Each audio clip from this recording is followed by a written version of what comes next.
Depuis l'annonce du CTRI du retour de la levée des couleurs dans les administrations publiques, le drapeau retrouve plus que jamais sa place dans le cœur des Gabonais. Or, la question de l'accessibilité de cet important symbole de la République gabonaise se pose. Où et quelle procédure entreprendre pour se procurer la bannière tricolore vert, jaune et bleu?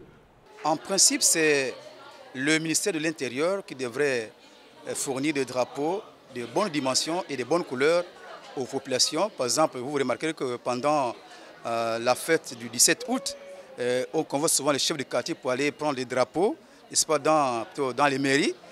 La mairie fournit des drapeaux, n'est-ce pas, aux chefs de quartier. Selon la législation en vigueur, le drapeau ne doit pas servir de draperie ni d'élément de décoration. Il ne doit aucunement être déchiré ou arboré vieillissant, accroché sur un mur ou ayant un objet posé sur sa surface.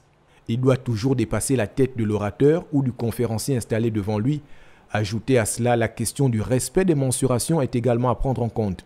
De dimensions identiques, la longueur de chaque bande du drapeau gabonais est égale à 4 fois la largeur. Quiconque ne respecterait pas scrupuleusement ces normes s'expose à de lourdes sanctions.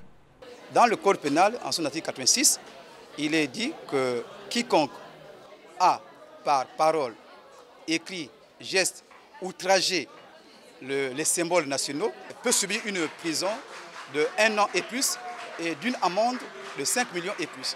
Si le drapeau gabonais ne peut être fabriqué par tous, l'État demeure le premier fournisseur. Au vu de toutes ces normes, le regard demeure tourné du côté des autorités en charge de la question, capables de sensibiliser davantage les populations sur le danger des drapeaux confectionnés de manière non conforme.